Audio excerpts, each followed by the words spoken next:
Good morning. Thank you everyone for being here bright and early on a Monday morning.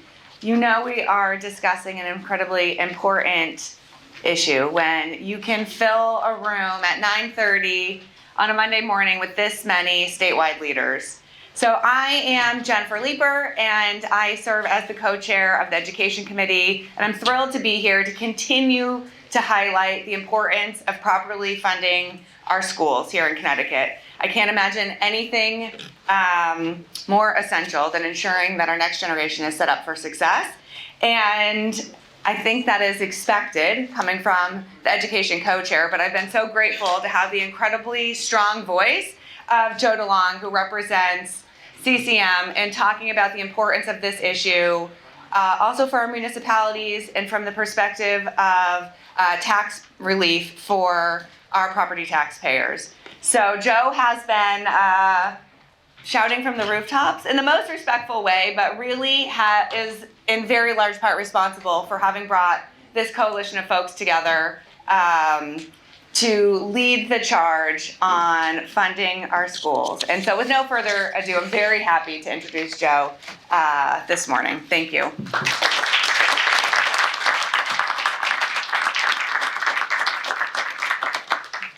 Thank you, Chairman Leeper. Her words are very kind. I will say I would be remiss if I didn't extend that thank you and gratitude to the School State Finance Project, who was really responsible for pulling this group together today and in doing incredible work in this space and really being the expert, I think, in Connecticut in this space for the last several years. So Lisa and her team are just amazing, and I want to pass along my gratitude to them as well.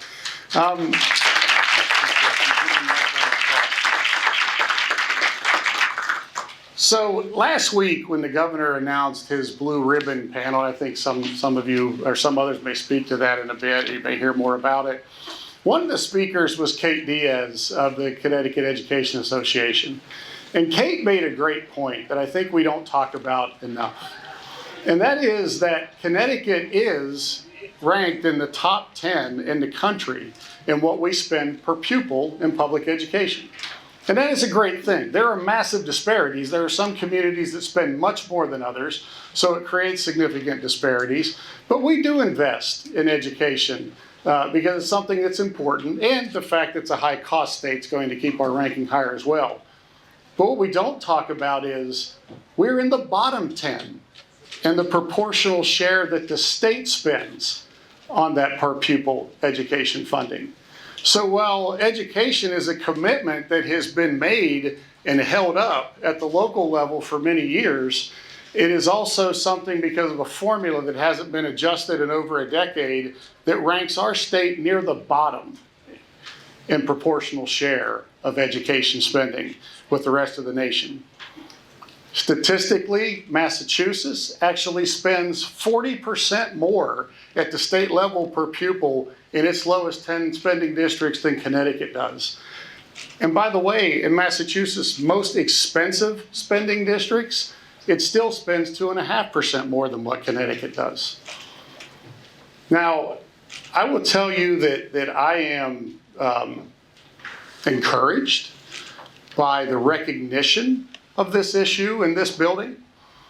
Just this year, we saw the House Democratic Caucus make this one of their major priority bills in House Bill 5002. We saw the Senate Democratic Caucus make it one of their top priority bills to address this issue in Senate Bill 7. And we've seen the Republican caucus put out a budget that calls for over $300 million more this year in spending toward public education. And I'm even encouraged that while everyone in this building in the legislature seems to understand this issue, that the governor has come forward and decided to get on board and to look at it and be brought up to speed through his own study as well. But the reality is this: government is the only place that you can study something forever without ever having to take a test. And right now, with 2.5 weeks left in this session, it's time to take the test. It's time to make sure that the actions match the commitments that have been told. It's time to make sure that we do something that is meaningful, not just something that is on the surface. So not only do we need to make a significantly meaningful investment in dollars in public education to get the state's proportional share out of the bottom, but we also need to make a meaningful change to the formula to bring it up to reality with current times. Taking that formula from where it is today, not being adjusted for inflation, bringing it up to $16,000 per pupil, which is where it would be in real dollars if we had just adjusted it for inflation each year, and then tying that to some type of inflationary index going forward is good, necessary, and meaningful public policy. And that needs to happen within this budget, within these next 2.5 weeks. The commitment seems to be there. The understanding seems to be there that it needs to be done. But we cannot use a study as an excuse for inaction, because this is not a time for inaction. It is a time for action. So, thank you.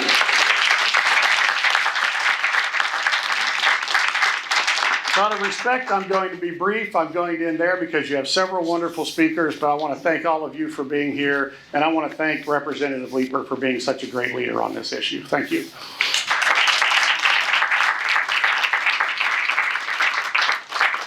Thank you, Joe.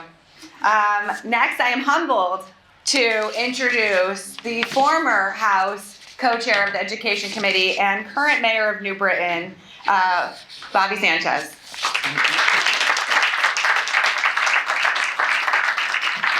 Good morning, everyone.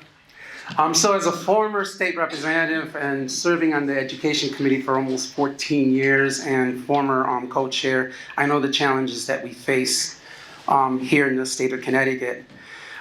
So it is important, most important investment in any community that they can make, and every child in New Britain deserves an opportunity to succeed in a school system with resources they need to thrive. But we also have to be honest about the financial realities facing our city, and I'm speaking about the city of New Britain, and the families who live there. Any major increase in local funding is ultimately borne by New Britain taxpayers. Working families, seniors on fixed incomes, and homeowners are already dealing with rising costs in every part of their lives. That is why the challenge cannot fall on city taxpayers alone.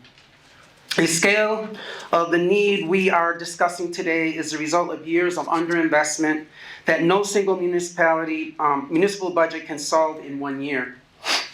It requires partnership, shared responsibility, and meaningful support from every level of government. New Britain is doing its part, but we need the state to continue standing with our students, our educators, and our families. I remain confident in the continued efforts of Governor Ned Lamont and the members of the Connecticut General Assembly to recognize this need and work towards solutions that provide real relief for our school district and our taxpayers. We are grateful for their partnership and their commitment to cities like New Britain. Locally, we are keeping our options on the table and continuing to review every responsible path available to strengthen support for our schools. My administration is committed to finding sustainable solutions to protect taxpayers, provide stability for our district, and ensure New Britain's children have every opportunity to succeed. While some may choose to exploit legitimate concerns for political purposes, our focus is on bringing people together around the common goal, delivering the best possible education for every child in our neighborhood, regardless of zip code. So we are really depending a lot on the state of Connecticut this year to come up with the resources that we need. Hopefully they'll fund the foundation, but if that doesn't happen, we are in desperate need, our cities are in desperate need. So thank you very much.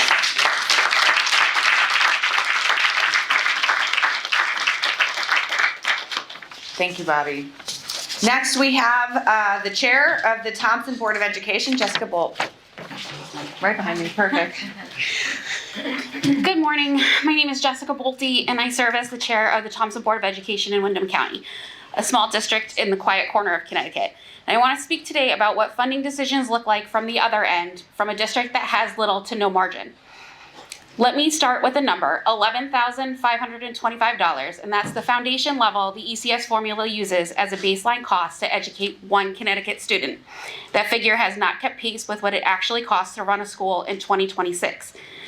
The Connecticut Conference for Municipalities and the State and School Finance Project have documented that ECS has failed to track inflation for over a decade, effectively erasing more than a quarter of its real value. The ECS phase-in was completed this year, a milestone worth recognizing, but fully funding a formula whose foundation hasn't moved since 2013 is not the same as fully funding what it actually costs to educate a child. For Thompson and for rural districts across Connecticut, flat or slow-growing rate state aid creates a structural problem that local property taxes simply cannot solve. We do not have the grand list, and we don't have the enrollment numbers to distribute fixed costs. When we lose 10 students, we feel it in ways a district of 5,000 never would. Small rural communities are unfairly punished by a formula that doesn't account for what it actually costs to operate on our scale. Under Connecticut General Statutes 10-220, we are legally required to provide a free and appropriate public education. That obligation does not adjust when ECS grants hold flat. Contractual salary steps advance. Special education costs rise often unpredictably. Transportation, utilities, and other mandated costs follow. These are not discretionary items. They are mandates, and when state aid doesn't keep pace, the gap lands on local taxpayers and higher property taxes, and on our kids, in the form of eliminated programs, services, and extracurriculars, the very things that they rely on. We're calling on the state to take 3 concrete steps. Index the ECS foundation level to inflation going forward that sat frozen since 2013 while every cost we carry has risen. Protect hold harmless for rural towns while the formula is revisited because the communities that stand to lose the most are not wealthy suburbs, they're towns like Thompson. And when the formula is revisited, build in a recognition that small enrollment and geographic isolation carry real measurable costs that a flat per pupil number will never capture. Thompson's children didn't choose to grow up in a town with a modest grand list and a small enrollment. They deserve a formula that sees reality and funds it honestly. Thank you.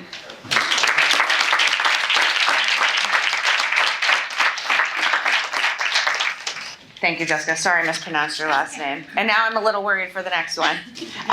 Next we have Christopher Cluette, and I apologize if that was not correct. Counselor of the New London City Council and former Connecticut School Superintendent. Thank you so much for being with us. Thank you very much.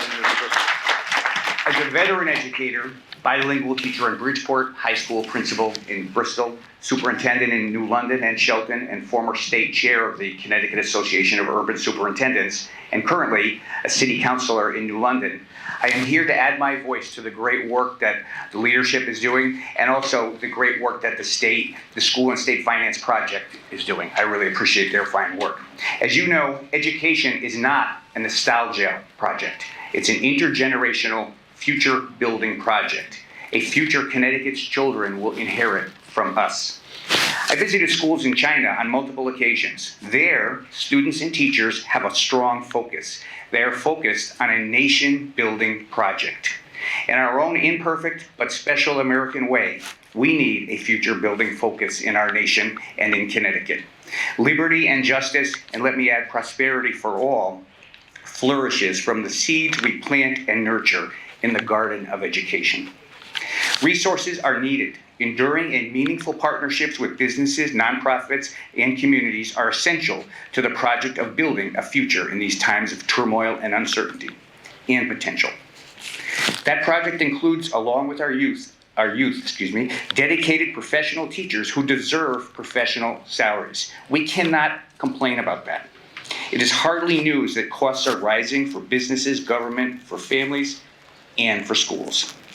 We adults have a duty to educate and prepare all of our children from every zip code and circumstance for the project of building the future of our state and nation. I am glad Governor Lamont has established a commission to recommend changes to education funding, but we must meet the current challenges right now. We need resources right now. The small but proud city of New London does not have a tax base able to provide that for our children. We need the state to more fully support our youth and their essential project of creating the future. Thank you very much.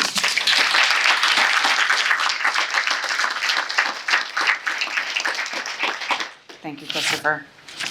Next, we have the president of the Connecticut Council of Small Towns and regional town administrator for Northeastern Connecticut Council of Governments, Mary Calario. Hi, thank you everyone for coming and really participating in this very important conversation. For small towns, education comprises the lion's share of our local budget. It often exceeds 70%, almost 80% of the total municipal spending. Unfortunately, the cost of providing education increases substantially each year due to inflation, rising energy, health insurance, costs, personnel costs, and many others. Despite that staggering increase in cost to provide the education, 73 small towns have seen zero increase in their ECS funding for the past several years. What does that look like? For towns that have had a calculated wealth factor, so that tells us how much a townspeople earns and how much they have for available income, going from 1 being the wealthiest to 169. Many of the small towns on the northeast corner are in the 143 to 155. We're in the bottom tier of that wealth factor, and they've seen zero increase in their ECS funding for several years. To bridge that gap, what has to happen? The small towns have to rely on their local property taxes. They place the heavy burden on the residents, on their seniors, on their veterans, on their low income, and everyone within their town in order to be able to pay for that. Or they have to make deep cuts. They have to pit the municipality against the education, and everybody has to take cuts in order to be able to bridge that gap. If I peeled back to 5-6 years ago, even some farther than that, and I looked at how much the ECS percentage of revenue was for these towns compared to their educational funding, their educational costs, I would see that the ECS funding was about 25% of their overall educational cost. That has dropped in most of these towns to 15 to 16%. That's a big gap for our property taxpayers to absorb, and there's nowhere else for the towns to go. We don't have another funding lever that we can pull and say, oh, we're just gonna activate this funding source. That doesn't exist. It's either cuts or property taxes. That's it. So to help address these concerns, one of COST's top priorities this session has been increasing the ECS foundation level, which has been frozen, as everybody has said, at $11,525 since 2013. Cost fully supports the increasing the foundation level to $16,000 and indexing that to inflation, while also holding harmless those that would be facing cuts from the ECS funding, while we reevaluate this broken formula. COST is also very supportive of Governor Lamont's creation of the Blue Ribbon Commission on Education. We need to take a closer look and dive into the ECS formula to see how it's really impacting our educational funding. We welcome the opportunity to participate in that process and recognizing that rural and smaller communities with limited grant lists face persistent budget challenges that are not captured under the current formula.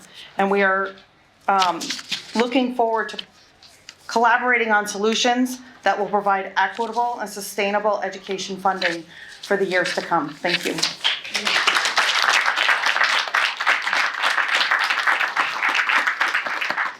Thank you, Mary. And next we have Superintendent of Hamden Public Schools, Gary Highsmith.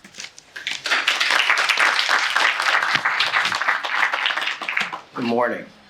I'm Gary Highsmith, Superintendent of Hamden Public Schools, and I'm sure my colleagues behind me would concur that the worst thing you could do is give a superintendent a working microphone. I'll do my best to keep it brief.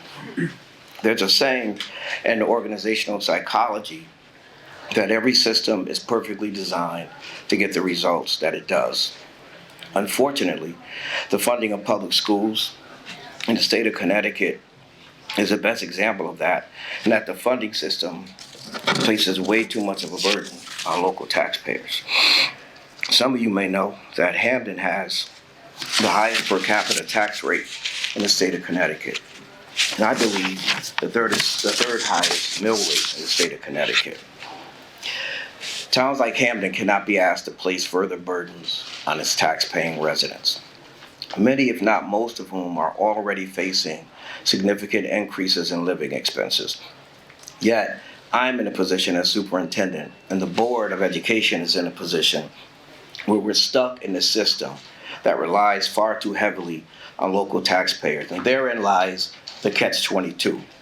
Our school system needs funding, and our towns are fiscally strained. It isn't just a few cities and towns that are articulating that we are in dire fiscal straits. It's many of us, and particularly those cities and towns that are different from wealthier towns, that are property rich and therefore have lower mill rates because the value of these properties make it easier to raise revenue. That the base ECS foundation amount has remained unchanged for 13 years, frozen in time at $11,525 per student, while the cumulative rate of inflation has reached 40.3%, the result of which is a more than $800 million budget gap over time. Like many of my colleagues across the state and Hamden, our cost drivers are special education, transportation, and negotiated salary increases. Over 70% of the line items that I proposed in my budget were flat from this year to next year.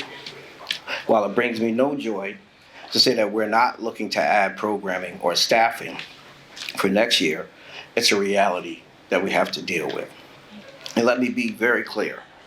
Flat funding is a misnomer because the connotation is that we'll have the same amount of funding next year as we do this year. But when the cost of everything increases, getting the same allocation from one year to the next builds in a deficit. And that has long been the case with ECS funding. There's no better example of a break the glass moment than this moment in this state over this issue of state-supported education funding. Allow me to say that schools must receive, at minimum, $150 million more from the state of Connecticut. There also must be parameters set to ensure that that money goes directly to school systems. In closing, the schools should not be put in a position where we have to engage in hope-based budgeting, where we hope the state helps us, or we hope for an increase, or we cross our fingers and hope that compassion and understanding win the day. We are school systems. We should expect and not hope that leaders will recognize and appreciate the challenges facing us and act with the courage and immediacy that is required. Thank you.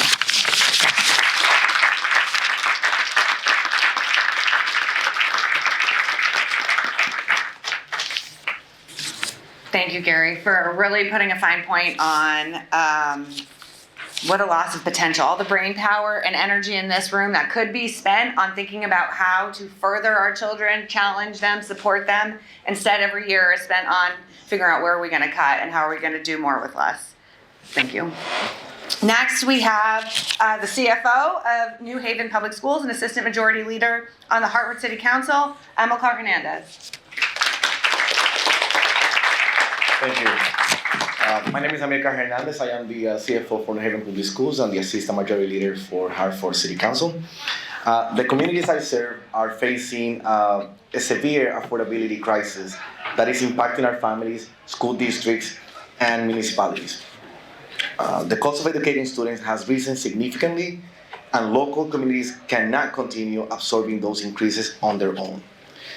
For example, in New Haven, where I have the privilege of being the CFO for the public schools, neither proposal would deliver the kind of meaningful support our students and schools need. Without a more significant state investment, we are left with two impossible choices: increase local property taxes or cut staff and services that students rely on. The reality is that we will likely be forced to do some combination of both. In Hartford, where I serve as a city council member, we have long experienced the effects of chronic underfunding and structural budget pressures, in part tied to tuition obligations to interdistrict magnet schools.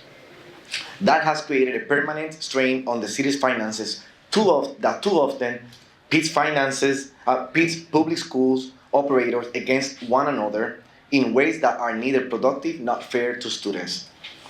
These are not short-term problems, and they cannot be solved with one-time fixes. We need long-term, sustained state investment in K-12 education funding. What is needed now is stronger, targeted state response that better reflects the real cost of educating students and gives cities and school districts the stability they need to plan responsibly and provide students with the resources they need and deserve. Ultimately, this is more about than just budgets. We spend a lot of time thinking about the numbers, 11,525 versus this versus that, and it's important that we do that. But ultimately, when I go home and I think about the effects of this discussion, it's a lot more than just budgets. It is about whether the state is willing to make a sustained commitment to students, families, and the communities we serve. So it's about the commitment to our society, to the future of our society. So let's keep talking about the numbers because we have to. But at the end of the day, when you go home and you go to bed, think about the impact that it has on society. Think about the level of education that we are providing to our students. That's what I live, work every single day, thinking about the impact that it has on our students, not just about the numbers. Thank you.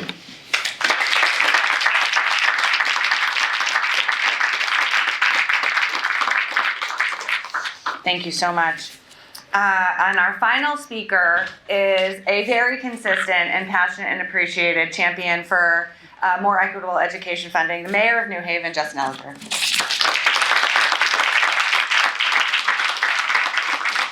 Good morning, and thank you, Rep. Leeper, for being a very persistent and consistent advocate for education. So grateful to be here with so many advocates.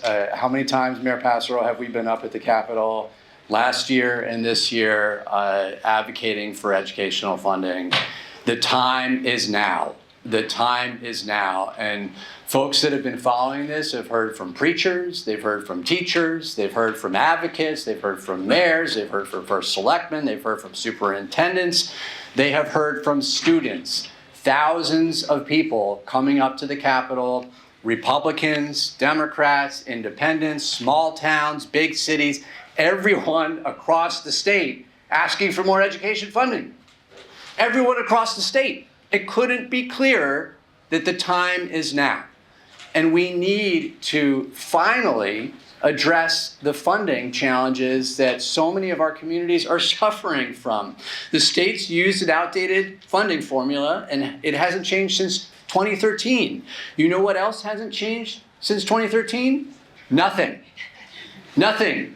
Everything else has gone up in costs, and we know that in our personal lives, and we know that in our city's budget. And consistently we hear comments from the governor's spokesman about how the state has some of the highest per pupil spending in the nation.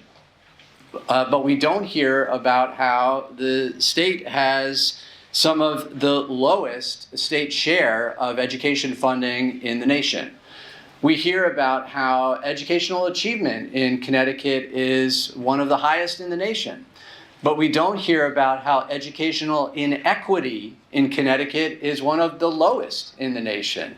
The time is now. I've heard that municipalities that have lower results for students that are that on their math and reading scores need to manage things better. But I would ask a question of why is it that with every municipality that is serving poorer students, their tests are lower, and somehow every single one of those municipalities has to be managed better. I would say that this has to do with educational funding and poverty more than it has to do with any mismanagement. You asked Amilcar, who's been working on this very thing in New Haven. In New Haven, we've increased our funding, our local share of funding over the past 6 years by over 60%. over 60%, and meanwhile, the state's funding formula has remained flat.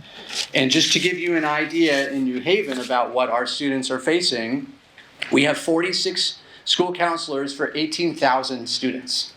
I mean, you think about those numbers, it's ridiculous. One counselor per 396 students. I don't know how that we can possibly expect that counselor to help support that many students or those students to succeed. Social work is 52 for 18,000 students, a ratio of 1 social worker per 343 students, 23 librarians for 39 schools.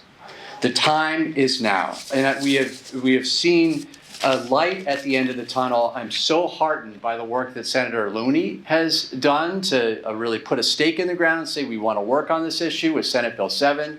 Enthusiastic about Speaker Ritter making this issue a priority for the House as well. We need to get this across the finish line, and we will study it and we will participate in the Blue Ribbon Commission. But the reality is that we are desperate for funding now. We need to fix the formula now. We need to fix the formula permanently. Thank you.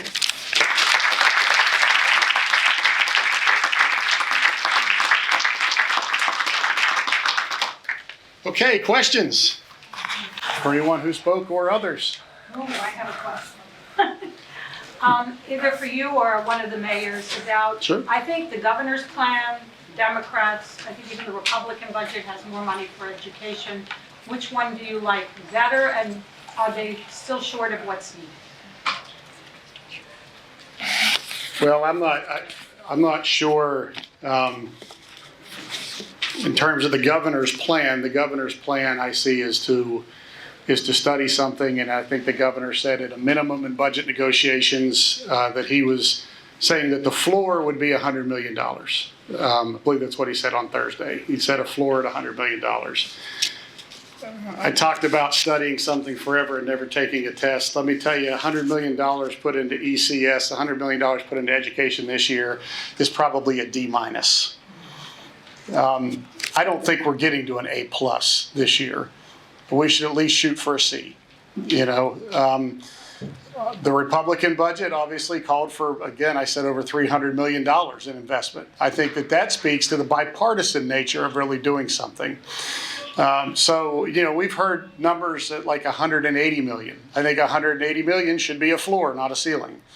And I will add, and then I'll ask Mayor Ellicker or Mayor Pastor or any other mayors that want to respond, I will add that there is a proposal out there now, or pretty much an understanding, that there's $500 million set aside to do something with it, including campaign season rebate checks and all other kinds of crazy things. This is the single greatest issue that is driving unaffordability in Connecticut. The single greatest issue. If we have $500 million to allocate this budget cycle, it should be allocated toward this, toward a major step in structurally fixing what is driving so much unaffordability. Mayor Ellicker spoke about the broad, diverse group of people who have come up here and spoken about this. But what I want to point out is we have seen more this year than ever before people that have zero ties to public education advocating for this, because it is literally running people out of their homes. If I am a 77-year-old widow who is trying to stay in my family home, who don't have any kids, don't have any grandkids in the system, in the public education system, and otherwise am just trying to keep a roof over my head, buy my prescription drugs, keep a meal on the table, and live out my life in a place where I have invested my entire life. I care now about this issue more than ever before, because this is the issue that's pushing me out of my home. And so to answer your question, I think 100 million shouldn't even be part of the discussion. I think 180 million this year should be a floor. And I think we really, if we were serious, we'd be talking about taking that whole $500 million and putting it toward this issue and fixing the formula going forward. Because it doesn't do any good to put money to this problem now and then to keep digging the hole deeper and deeper and deeper going forward, because we allow the formula to stay where it is and stay flat.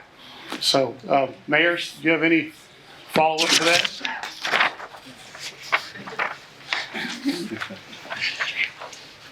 Good morning, everyone. Michael Pastro for the City of New London. First of all, I think thank you, Joe, for speaking so eloquently, and thank you to Lisa Hammersley and all of her great work of putting this together. The 119K Commission, we did a lot of hard work on that for our children, principally focused on our disconnected youth. But that's what underfunding our education system, that's one of the great disadvantages of that. The children we lose. And we determined in that commission that we needed an infusion of $900,000 immediately. So when Joe talks about $500,000 for this session, it's just a start. That is just a start. But I think we've been heard loud and clear this year. I've never seen such a great coalition. This is the year, if we're ever going to get it done, that we're recognizing that all of our cities, including New London desperately, we're left with this Sophie's choice. We have to choose between our children or our children's families. We have to choose between keeping them in their homes, letting them be able to, they're living paycheck to paycheck. Let them suffer even more at home or provide for them at school. That's a choice that we just can't make any longer. So I think this is the year. I'm optimistic, and I'm hopeful that before we get to the end of the budget process in New London, by the time we get to the end of this legislative session, we'll have that infusion of cash to save us, throw us that lifeline. Thank you all. Thank you, Joe. Just a quick thing to add. So if I were sitting at home, making dinner or sitting on the couch watching TV, I'd say $100 million. That sounds like a lot of money. But when you think about it, that's statewide. And so, for New Haven, that math ends up with a couple million additional dollars, which with a budget over $250 million, and we have an $18 million deficit this year, really is a cut to our education system across the board. So we need to see a lot more funding to actually move the dial on this issue. And I'd add that, so one of the proposals on the House is to increase everyone by the equal percentage. I think in general, we need to be focusing more on places where there's a high needs students. And so that seems to me like somewhat of a crude approach to really solving a long-term problem that we have around students that are dealing with a lot of challenges associated with poverty, not getting the resources that they need. And I would just add one other thing. Representative Leeper talked about how educators should be spending their time not figuring out where to cut, but actually how to support their students. Educators and other folks, including mayors and first selectmen, should not be spending so much time at the Capitol advocating for more funding as well. We need to do the work in our communities to actually provide the support for our kids. And the last thing we need is us not to fix this time around, and then we're all back up here for next session, all coming with spending tons and tons of time advocating. Let's get this thing done now.